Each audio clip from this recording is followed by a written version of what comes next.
हमारे चैनल को सब्सक्राइब करें और बेल आइकन दबाएं। वैसे सर्दियों के दिनों में मूंगफली खाने का बड़ा मजा आता है। जी करता है कि खाते ही जाऊं। लेकिन ये मूंगफली ज्यादा खाना भी अच्छा नहीं है। इसमें कैलोरीज होती है, वजन भी बढ़ सकता है, और तो और इससे खून भी हो सकता है। ये हमें तो पता नहीं था, लेकिन डॉक्टर साळुंखे ने बताया कि पीनट से खून हो सकता है, और वाकई खून हुआ है। पहले तो हमारे समझ में कुछ आया ही नहीं। अब डॉक्टर साळुंखे ने बताया तो बस आप ही खुद देख लीजिए ना।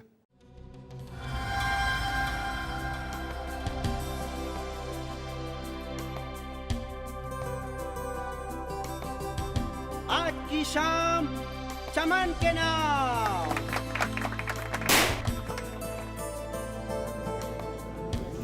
कुमार हाउस आज तक पेज 3 पर देखा था, आज आ भी गए। आपकी डॉटर का कॉलेज कैसे चल रहा है? कहाँ एडमिशन मिला? बस स्माइल करते रहो। Excuse me.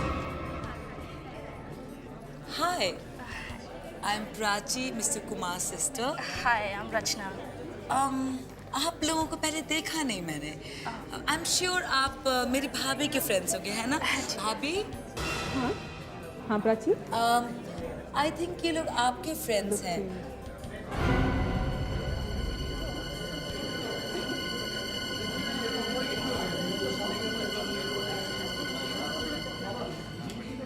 और चमन, अरे एंजॉय करो यार, तुम्हारी पार्टी है यार। Come on. You enjoy yourself. मैं भी आता हूँ। Okay okay, enjoy. चमन क्या बात है, तुम परेशान से लग रहे हो? नहीं ऐसी कोई बात नहीं। तुम सबका ख्याल रखो, मैं भी आता हूँ। हाँ लेकिन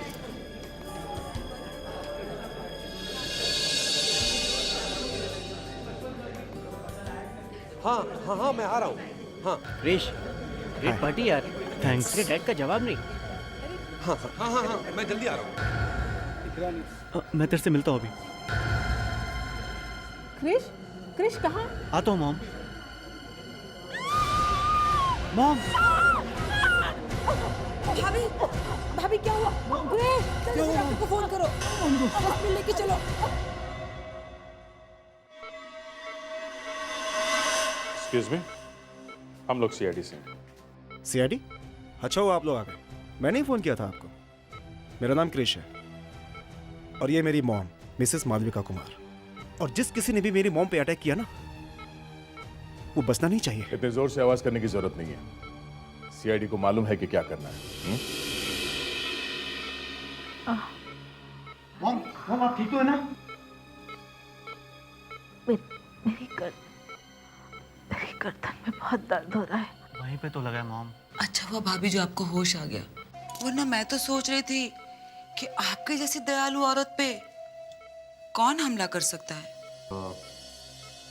मालविका जी, मैं सीनियर इंस्पेक्टर अभिजीत सीआईडी से। अब आप ठीक हैं? बस मेरी गर्दन में थोड़ा दर्द है। आपको कुछ याद है ये अटैक आप पे कैसे हुआ? ये सब इतनी जल्दी हुआ कि मैं फिर भी कुछ तो याद होगा आपको। पार्टी में थी सबके साथ। मैं क्रिश और चमन को देख ही रही थी कि अचानक एक डांट आकर मेरी गर्दन पे लगा, और उसके बाद कुछ भी याद नहीं।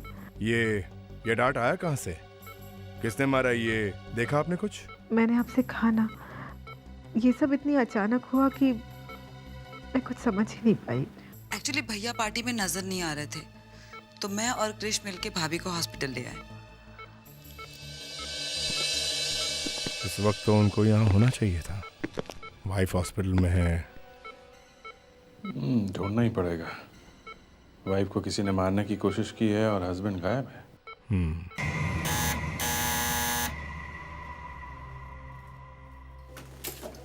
जी सर, कहिए किससे मिलना है? हम लोग सीआईडी से हैं। सीआईडी? जी। लेकिन सब लोग तो हॉस्पिटल में हैं। मालविका मैडम पर किसी ने अटैक कर दिया था। ये हम लोगों को मालूम है, इसीलिए हम लोग यहाँ आए। मिस्टर चमन कुमार को बुलाइए। चमन साहब? हाँ चमन कुमार जी, कहाँ है वो? हॉस्पिटल नहीं गए वो? कहाँ है? सर ये तो मुझे नहीं पता, मैंने यहाँ नहीं देखा, इसलिए सोचा कि वो हॉस्पिटल गए होंगे। तुम्हें ये भी नहीं पता कि चमन जी घर में है या नहीं? हाँ, इस घर को अच्छी तरह से चेक करो। वो चमन कुमार यहीं कहीं छुपा होगा। सर, मालविका को डांट पार्टी के दौरान ही लगा था। मतलब मारने वाले ने घर के अंदर से ही मारा है। हाँ दया, मुझे भी यही शक है। डार्ट यहीं कहीं से मारा होगा और मुझे शक तो इस चमन कुमार जी पर है।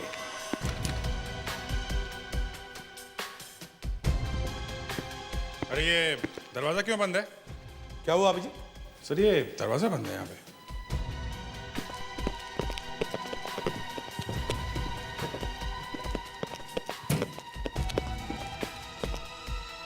किसका कमरा है? सर ये तो चमन साहब का स्टडी रूम है। चमन साहब का स्टडी रूम? इस कमरे की चाबी तो होगी। नहीं सर। तोड़ना पड़ेगा सर।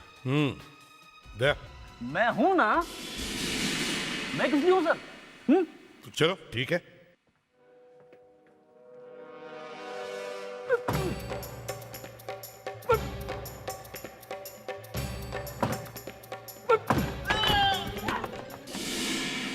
चमन साहब, चमन साहब, चमन साहब को क्या हुआ? चमन साहब, लगता है यहाँ कोई तूफान आके गया है। बंद कमरे में ये सब हुआ कैसे? इसीलिए हॉस्पिटल नहीं पहुंचे। चमन साहब तो मर चुके हैं। सर ये इनहेलर मिला है सर। शायद चमन जी की मौत अस्थमा अटैक से हुई है सर। हाँ सर, चमन साहब को अस्थमा की बहुत बड़ी बीमारी थी। और ये इनहेलर के अंदर जो बॉटल है वो भी पूरी खाली है। अच्छा, अस्थमा के पंप के अंदर की बोतल खाली है, दरवाजा अंदर से बंद है और बाहर किसी ने सुना नहीं। नीचे देखो, जले हुए पेपर के टुकड़े। एक काम करो, कुछ लेकर आओ बाहर से और इन्हें संभाल के उठाओ, स्प्रे करके। ओके? Yes sir. चलो आप भी चलिए। जी चलो। अभिजीत सर? लगता है ये खून है। मतलब ये देखो, यहाँ देखो नाक के नीचे और ये गाल के ऊपर और ये यहाँ देखो कान के बाजू में। हाँ ये तो रैशेस है। हाँ, सब जगह है। लगता है कोई ना कोई गड़बड़ जरूर है अभिजीत, और उसका पता यहीं पर चलेगा, इसी कमरे में। कमरे को अच्छी तरह से चेक करो। ये पति और पत्नी दोनों पे अटैक हुआ है। सर ये मोबाइल भी मिला है सर। और एक बात है सर, इसमें आखिरी कॉल करण नाम के किसी आदमी ने किया था। करण? हाँ, ये करण कौन है?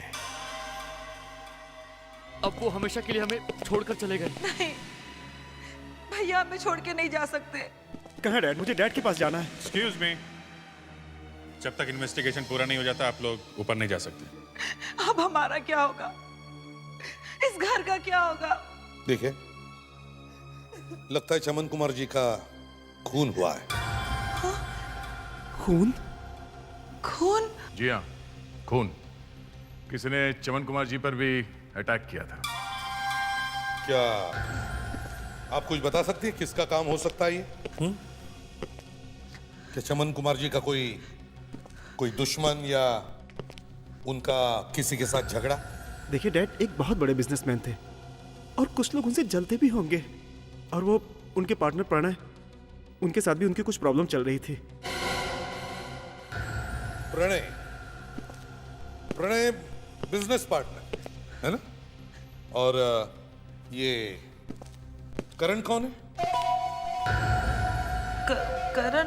हाँ, करण कौन है? करण ने क्या किया है? उसका इस केस से क्या ताल्लुक?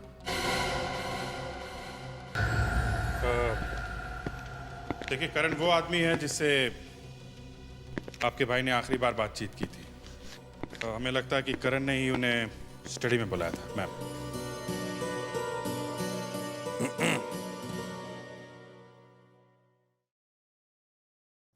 ये करण का नाम सुनकर तुम दोनों की हालत खराब क्यों हो गई? क्यों? देखो, अगर हमसे कुछ छुपाओगे तो नुकसान तुम्हारा ही होगा। तब सच सच बताओ, क्या हुआ था?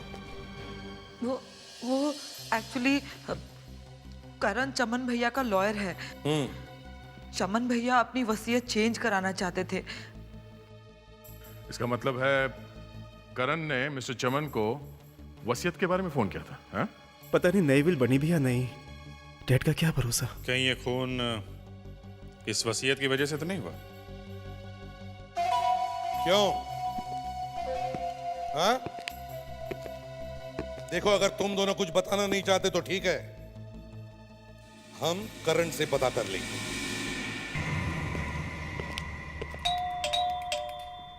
करण, करण दरवाजा खोलिए, हम लोग सीआईडी से आए हैं। जब भी कभी हम सीआईडी वाले किसी के घर पर जाते हैं तो या तो अंदर कोई सोया हुआ रहता है या फिर। ऐसा मत बोलिए सर, इस बार कुछ अलग होगा। अच्छा, तो चलो देखो। Oh my God!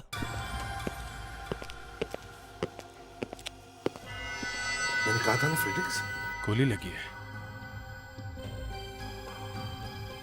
मर गया सर।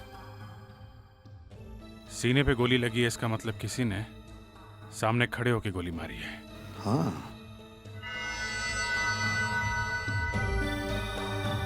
हाथापाई के भी कोई निशान नहीं। इसका मतलब है इसे अंदाजा भी नहीं था कि जो भी कोई सामने खड़ा था वो इसे गोली मार दे। सर, ये करण गोली चलाने वाले को जरूर जानता होगा। बिल्कुल सही फ्रेडिक्स। एक काम करो, देखो चमन कुमार जी की वसीयत यहां इस घर में है क्या? चेक करो अच्छी तरह से।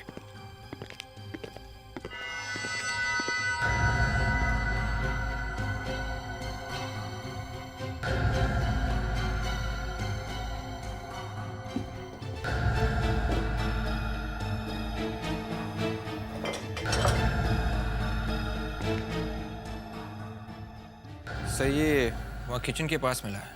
टूटा हुआ सेल फोन? सर ये करण का ही होगा। सर वो वसीयत तो यहाँ नहीं है। वसीयत नहीं है तो कहीं खूनी वसीयत लेकर भाग तो नहीं गया? दो लोग जानते थे, दोनों चले गए। एक तो मिस्टर चमन और अब ये करण।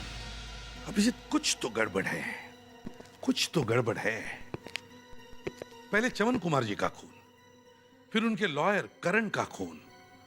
चमन कुमार जी को मरने से पहले आखिरी फोन ये करण ही करता है।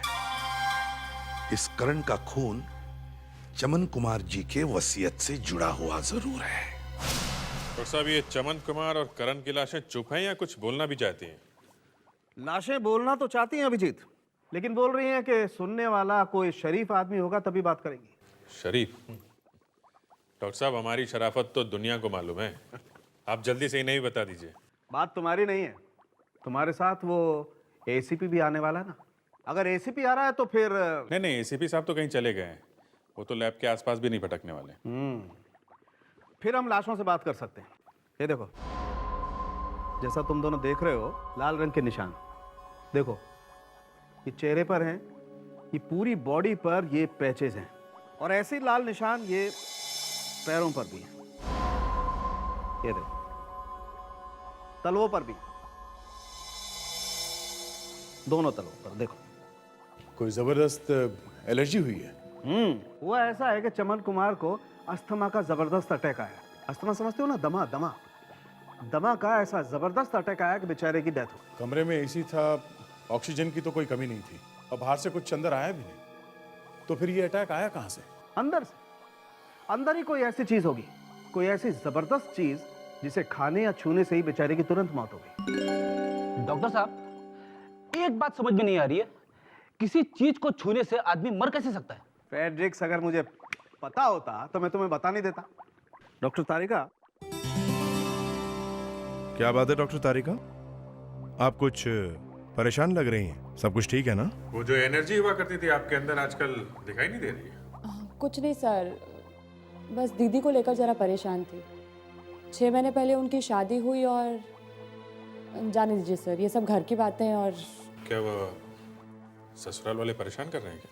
नहीं, एक्चुअली सभी की उम्मीदें उन पर है। वो तो पूरी कोशिश करती रहती है कि मायका और ससुराल दोनों की उम्मीदों पर खरी उतरे। इनफैक्ट लड़कियों के लिए बहुत मुश्किल हो जाता है बेटी और बहू दोनों की जिम्मेदारी एक साथ निभाना। मेरी वाइफ के साथ भी ऐसा ही हुआ था शादी के बाद। सच्ची सर, उसे देखती हूँ तो मुझे भी रोना आता है। समझ में नहीं आता कि उसकी हेल्प कैसे करूँ। एक आइडिया है, आप अपनी सिस्टर को वो सीरियल दिखाना, अब बाबुल का आंगन छूटे ना 21 जनवरी से सूरी टीवी पे आने वाली है, सोमवार से गुरुवार रात को 10 बजे। Anyway, let's come to the business.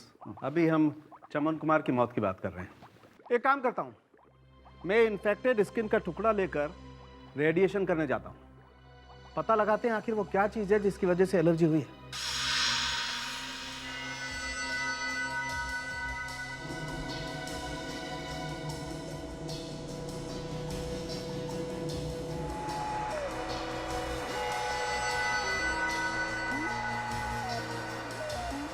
तो देखो, ये स्किन सेल्स पर कितना असर हुआ है।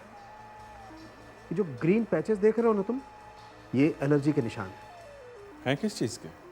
ये पीनट फैट। मूंगफली खाने से जान चली गई। मैं तो आज से ही मूंगफली खाना बंद कर दूंगा। वैसे भी मेरी वाइफ कह रही थी। एक मिनट फ्रेडरिक, अपनी वाइफ को घर छोड़ो, हम यहाँ काम की बात कर रहे हैं। और ये एलर्जी का अटैक बहुत खतरनाक था, एनाफिलैक्सिस। इससे जान भी जा सकती है। जान जा सकती है क्या मतलब डॉक्टर तारिका? जान चली गई है।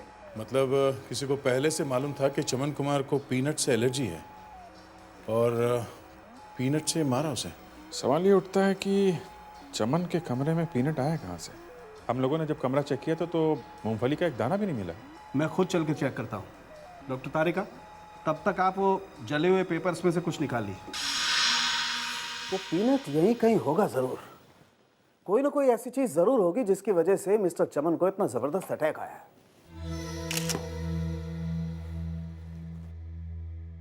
मौत यहीं हुई है बॉस, इसका मतलब वो चीज भी यहीं कहीं होगी जरूर।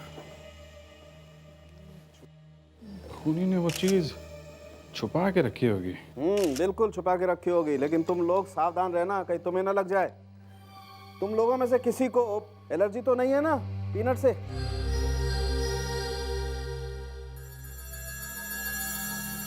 खूनी ने तरीका तो बहुत अच्छा निकाला था, लेकिन उसे पता नहीं है फॉरेंसिक डॉक्टर की नजर से कोई चीज बच नहीं सकती है। चलो जल्दी करो यार। बस हो गया, 2 मिनट लगेंगे।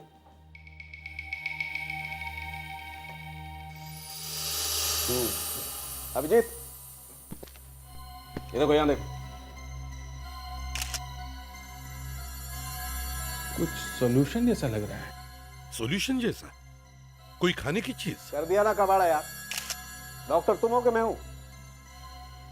वैसे है सॉल्यूशन जैसी चीज। मतलब पीनट ऑयल? हाँ, पीनट ऑयल। ऐसा करो, तुम ही कर लो ये सब कुछ।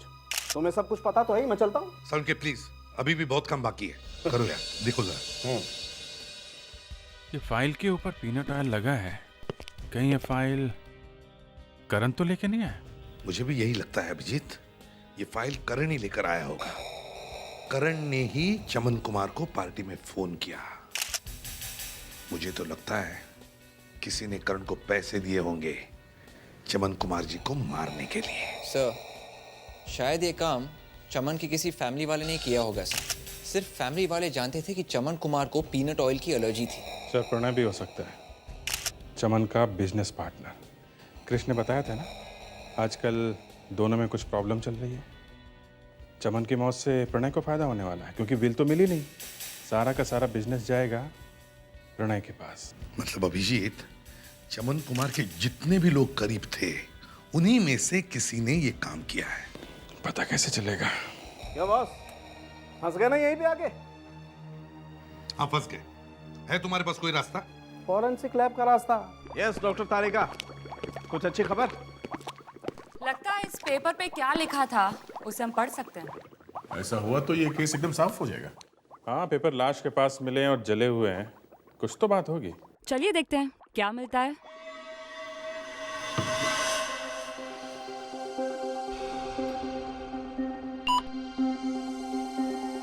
ये इलेक्ट्रॉन माइक्रोस्कोप से पेपर पे लिखी हुई हर चीज बड़ी नजर आती है। जैसे ही रेडिएशन से इस पे गिरेगा, सब कुछ साफ नजर आएगा।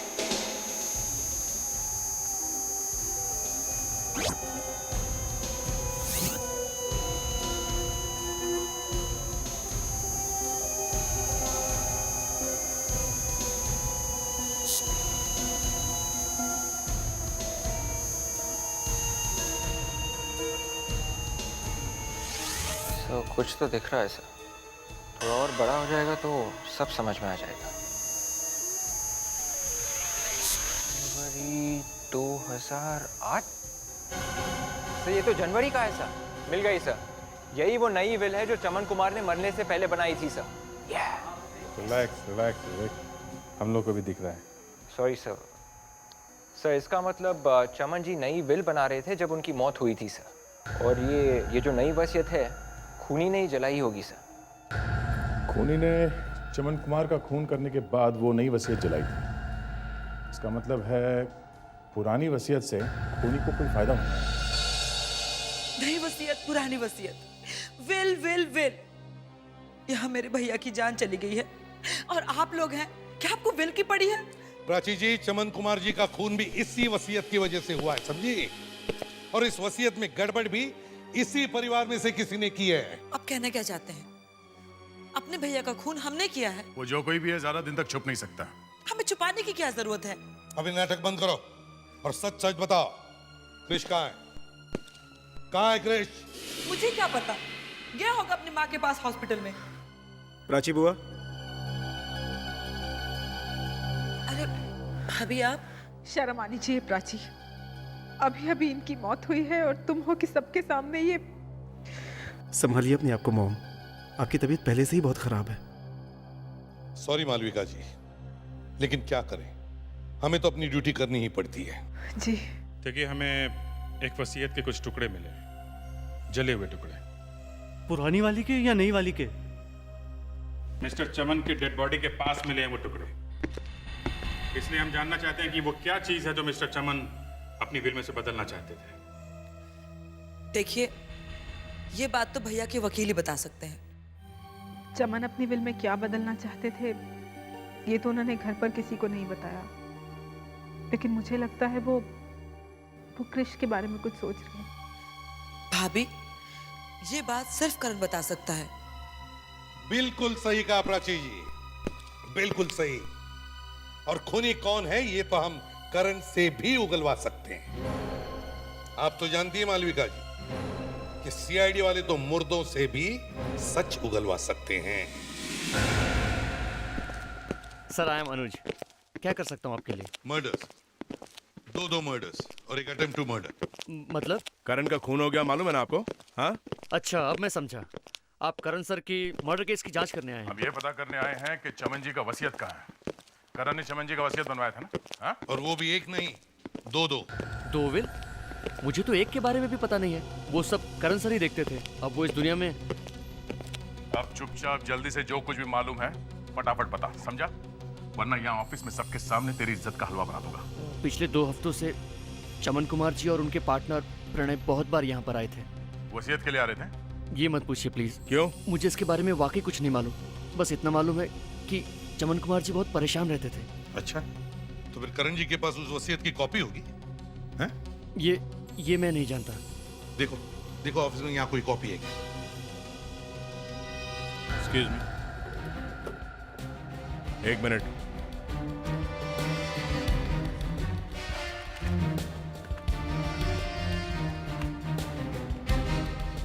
किसके पास हो सकती है ये वसीयत की कॉपी? शायद डायना मैडम को पता होगा। नहीं सर, वसीयत के कोई पेपर्स नहीं है। अच्छा, ये डायना मैडम को कैसे पता होगा? है? ये डायना मैडम है कौन? डायना मैम करण सर की जूनियर हैं और जितने भी सीक्रेट पेपर्स होते हैं वो सब डायना मैम ही रखती हैं। कहाँ है ये डायना मैडम?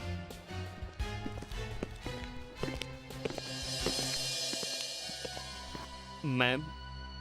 अनुज, मैंने तुमसे कहा था ना कि मुझे आज किसी को नहीं मिलना है। यहाँ की एसीपी लगती है। मैम, सीआईडी वाले आए हैं।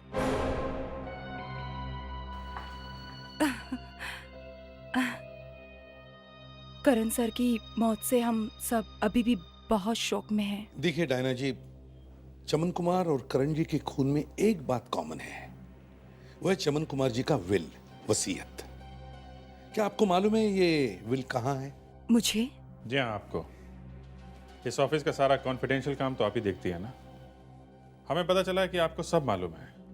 जो करण को मालूम था वो आपको भी मालूम है। देखिए, मैं आपकी कोई मदद नहीं कर सकती हूँ। पिछले 10 दिन से तो मैं मनाली में थी अपनी आंटी के पास। तो आप 10 दिन की छुट्टियों पर गई थी, मनाली गई थी। फिर ऑफिस लौटने के बाद क्या आपको कुछ पता चला, ऐसे कुछ गड़बड़ वगैरह हुई है? जब मैं वापस आई थी मुझे ये जरूर मालूम हुआ था कि चमन कुमार का बेटा ऑफिस में आया था और उसमें और करण सर में किसी बात को लेकर झगड़ा हुआ था। Thank you. फ्रेडिक्स, पता करो ये मनाली क्या करने गई थी। अब ये पहले तो हमें ये देखना पड़ेगा कि 28 दिसंबर को मनाली में बर्फ गिरी थी या नहीं। ये डायना कह रही थी कि 28 तारीख को बर्फ देखने गई थी, इसलिए। हाँ, तो पता चल जाएगा कि डायना 28 दिसंबर को मनाली में थी क्या। सर, ये चमन कुमार अभी तक जिंदा था, ये बहुत बड़ी बात है। दोस्तों से लेकर परिवार वाले सब उसकी जान के दुश्मन थे। सर, एक आदमी की मौत से इतने सारे लोगों का फायदा होने वाला था। एक तो चमन की बहन प्राची, दूसरा उसका बेटा क्रिश, और ये प्रणय भी तो है, उसका बिजनेस पार्टनर। इन तीनों में से ही कोई एक है वो खूनी। सर, इन तीनों को बुला के अलग अलग पूछताछ करते हैं, थोड़ी देर में सब निकल के आ जाएगा सामने। आइए।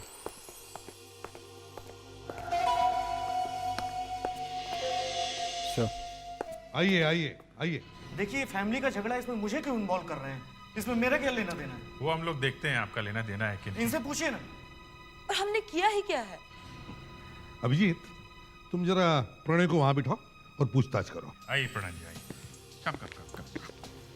ये आपका और चमन जी के बीच में हैव सीट प्लीज। ये आपका और चमन जी के बीच में कभी कोई बातचीत, कभी कोई झगड़ा? प्राची, क्रिश, तुम दोनों यहाँ बैठो। आओ, कम बैठ। मैंने आपको अपने डैड के खूनी को पकड़ने के लिए बुलाया था, आप मुझे यहाँ पकड़ कर ले आए। बैठ। उधर भैया हमें छोड़ के चले गए, भाभी हॉस्पिटल में पड़ी है, और आपको लगता है कि ये खून मैंने किया है अपने ही भाई का? मेरा और चमन में कोई झगड़ा नहीं था, वो तो मेरा पार्टनर था और दोस्त भी।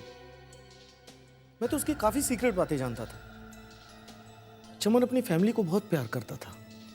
उसने सारी प्रॉपर्टी मालविका, क्रिश और प्राची के नाम में कर दी थी, सबको बराबर। क्रिश, हमें तुम्हारे बारे में सब कुछ पता है। हमें मालूम है कि तुम्हारी अपने पिताजी के साथ कोई प्रॉब्लम थी, इसलिए पार्टी के एक दिन पहले तुमने करण के ऑफिस में जाकर, मतलब तुम्हारे पिताजी के लॉयर के ऑफिस में जाकर झगड़ा किया था। क्यों? वो तो। हाँ, वो तो क्या है बताओ। प्राची, तुम्हें तो रोज अपने भाभी भैया से पैसे मांगने पड़ते थे, है ना? तो तुमने सोचा होगा कि क्यों ना मैं ये रोज रोज के पैसे मांगने की खटखट बंद कर दूं? क्यों? सर। हाँ फ्रेडिक्स। सर, डायना कहीं नहीं गई थी, यहीं पे थी। उसके मोबाइल फोन से एक भी रोमिंग कॉल नहीं की है, सारी कॉल्स यहीं की है, लोकल कॉल्स। ये देखिए सर। और सर, जब चमन की मौत हो गई तो थोड़ी देर बाद ही उसने करण को फोन कर दिया। मौत की थोड़ी देर बाद उसने करण को फोन किया? करण को फोन? सर, इस प्रणय ने बताया है कि चमन की पुरानी वसीयत के हिसाब से तीनों को बराबर बराबर जायदाद मिलने वाली थी, लेकिन अगर नई विल बनेगी तो किसी न किसी का तो नुकसान होगा। अब जिसका नुकसान हो रहा था कौन, उसी ने किया है सर। हाँ, पर वो है कौन? अभी पहले इस डायना से निपट लेते हैं। उसे मनाली की हवा लग गई है। कितनी बार बोलेगी मैं कि मैडम घर पे नहीं है? अब डायना मैडम को बुलाइए, हम लोग सीआईडी से हैं। वो एजेंट लोग आए थे ना, उनके पीछे मैडम भी बैंक गई है। वाह, दूसरों के लॉकर से भी चोरी करना शुरू कर दिया। और आप लोग कहाँ घुसे आ रहे हैं? एक मिनट, ये लॉकर करण का है ना? देखिए, इसकी चाबी तुम्हारे पास कहाँ से आई? हाँ? देखिए, आप लोग इस तरह अंदर नहीं आ सकते। देखिए मैनेजर साहब, हमें अपना काम करने दीजिए। पैट्रिक्स, लेके जाओ इनको। चलिए चलिए चलिए आप प्लीज। मेरा भी नाम लिखवाया था करण ने। अब ज्यादा कुछ बोलने की जरूरत नहीं है, सब कुछ सामने आ गया। हाँ जी, देखें तो सही क्या है इसमें। ओहो, इतने पैसे, सीडी, करीब 25 लाख रुपए। ये करण लॉयर था या बिजनेसमैन? मैं अपने आप को रोक नहीं पाई। इतना बड़ा चांस था मेरे सामने, मुझे लालच आ गया था। एक दिन मैंने करण सर को फोन पे किसी से नई वसीयत के बारे में बात करते सुना। वो कह रहे थे कि वो नई वसीयत को जला देंगे और चमन कुमार को भी साफ कर देंगे। तो करण किसी के साथ वसीयत के बारे में डील करने वाला था। कौन था वो? पता नहीं किसका कॉल था, मैंने तो सिर्फ करण सर की आवाज सुनी थी। तुमने कहा कि तुमने करण को फोन पे बात करते हुए सुना कि नई वसीयत को वो जलाने वाला है, लेकिन वसीयत के जले हुए टुकड़े तो हमें चमन कुमार के स्टडी रूम से मिले। तो फिर ये कौन सी वसीयत है? करण सर एक बहुत स्मार्ट लॉयर थे। उन्होंने चमन कुमार के यहाँ विल की कॉपी जलाई थी, सिर्फ अपनी डील पूरी करने के लिए। और बाद में असली कॉपी दिखाकर वो उस आदमी को ब्लैकमेल करने वाला था। मुझे लगा कि मैं भी थोड़े पैसे कमा सकती हूँ। मैं करण सर के पास गई, उनको ये बताने के लिए कि मुझे सब कुछ मालूम है। मगर करण सर तो उल्टा मुझे ही धमकाने लगे। मुझे गुस्सा आ गया और मैंने उन्हें शूट कर दिया। करण ने चमन को मारा और तुमने करण का खून कर दिया। लेकिन अभी तक उसका पता नहीं चला जिसने ये सब प्लानिंग बनाई और 25 लाख रुपए दिए।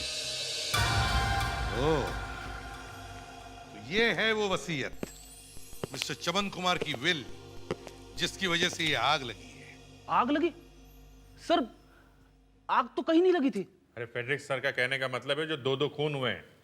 हाँ फ्रेडरिक्स, 2-2 खून जो हुए हैं उसके बारे में बात कर रहा हूं मैं।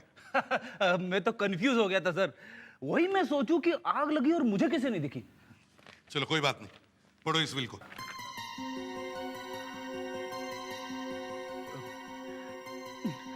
मैं चमन कुमार अपने पूरे होशो हवास से लिख रहा हूं कि मेरा सारा पैसा, मेरी जायदाद। अरे सर, क्या है? आए? ये क्या चक्कर है सर?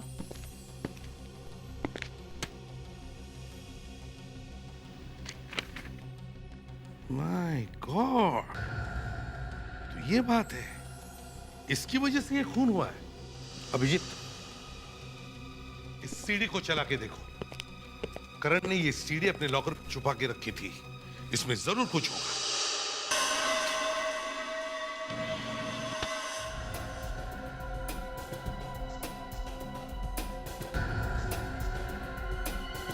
माय गॉड, किसी ने सोचा भी नहीं होगा कि ऐसा हो सकता है।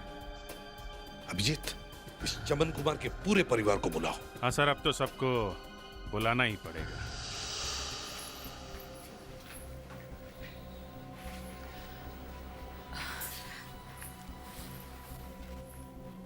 एसीपी साहब, आपने बुलाया हमें? जी हाँ, अब मैं आपको कैसे बताऊं खूनी ने क्या क्या नहीं किया ये चमन कुमार जी का विल पाने के लिए। और जब उसे वो विल मिला, वसीयत मिल गई? क्या लिखा है वसीयत में? प्लीज जरा जल्दी पढ़ के सुनाइए ना। शट अप बुआ, बाहर में गई वो विल। खूनी का कुछ पता चला क्या? सर, जवाब नहीं इस फैमिली का। वाह वाह वाह वाह वाह, कितने सुधर गए हो ना तुम तो। आज भैया जिंदा होते तो कितने खुश होते तुम्हें देख के, है ना भाभी? प्लीज प्राची, ठीक ही तो कह रहा है वो। वैसे भी पहले से ही हमारे खानदान पर बहुत बुरा वक्त चल रहा है। मैं अब इस सब को खत्म करना चाहती हूँ। एसीपी साहब, वसीयत में जो भी लिखा है, अच्छा बुरा, आप पढ़ दीजिए। ठीक है।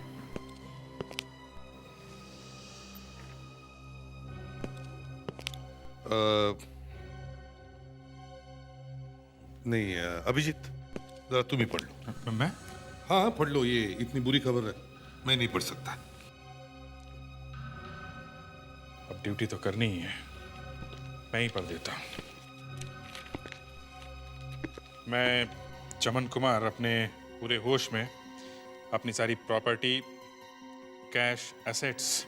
किसके नाम? अपनी सारी जायदाद मेरी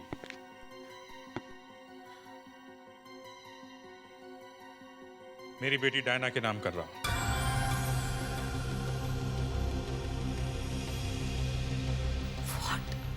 डायना?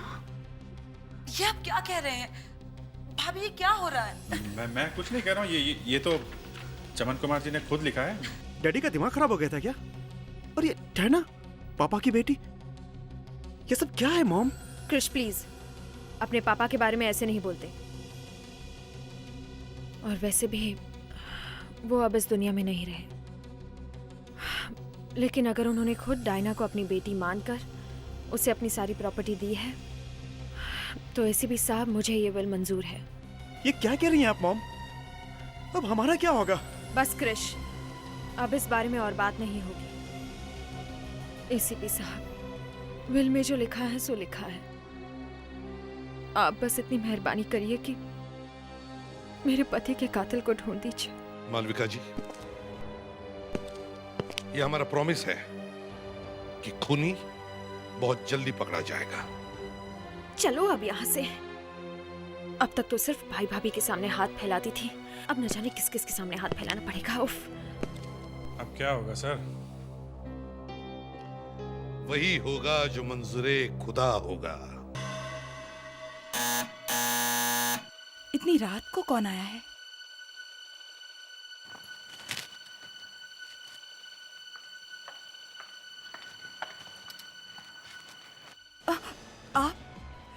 आप यहाँ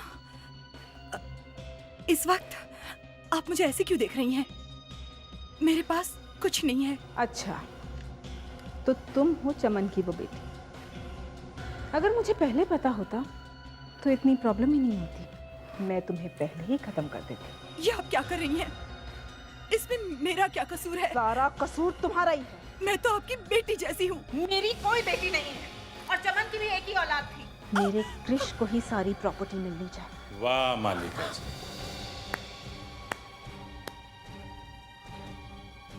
सीआईडी? सीआईडी यहाँ?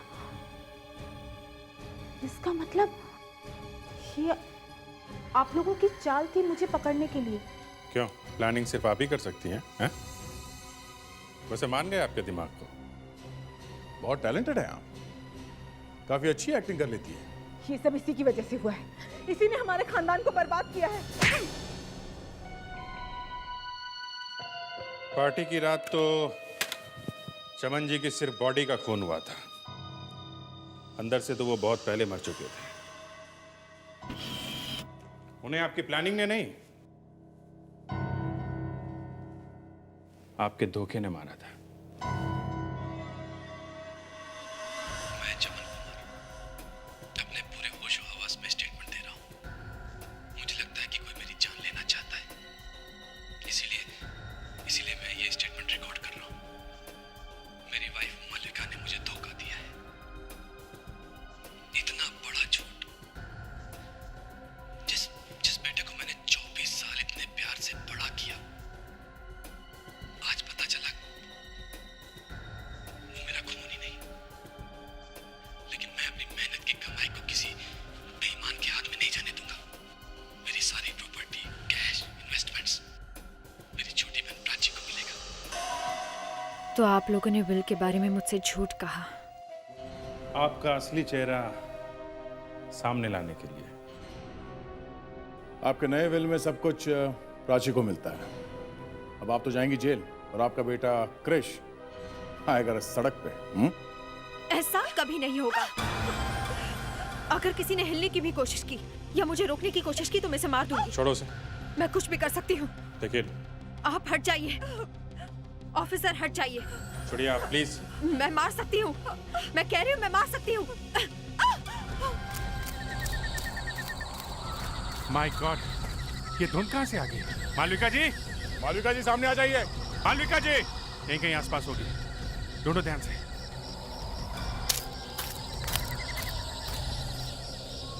मालविका जी,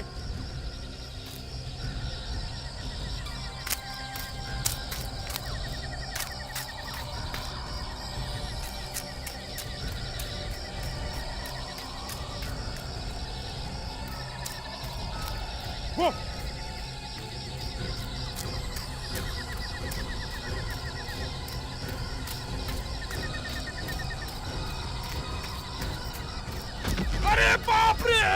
बस बस मालविका जी, बहुत भाग लिया आप। आराम करने का टाइम आ गया है। मैं कहाँ हूँ? Freddy, good job Freddy. कौन फ्रेडी? अरे ये आवाज तो जानी पहचानी सी लगती है। ये तुम्हारे अंकल की आवाज है। अंकल? कौन अंकल? ये तो गया। फ्रेडी, फ्रेडी होश में आओ। फ्रेडी, चलो संभाल के। इस बेचारे ने तो अपना काम कर दिया, अब बाकी जिंदगी आपको शायद जेल में ही काटनी पड़ेगी। For more updates, subscribe to our channel, click the show links and enjoy watching the videos.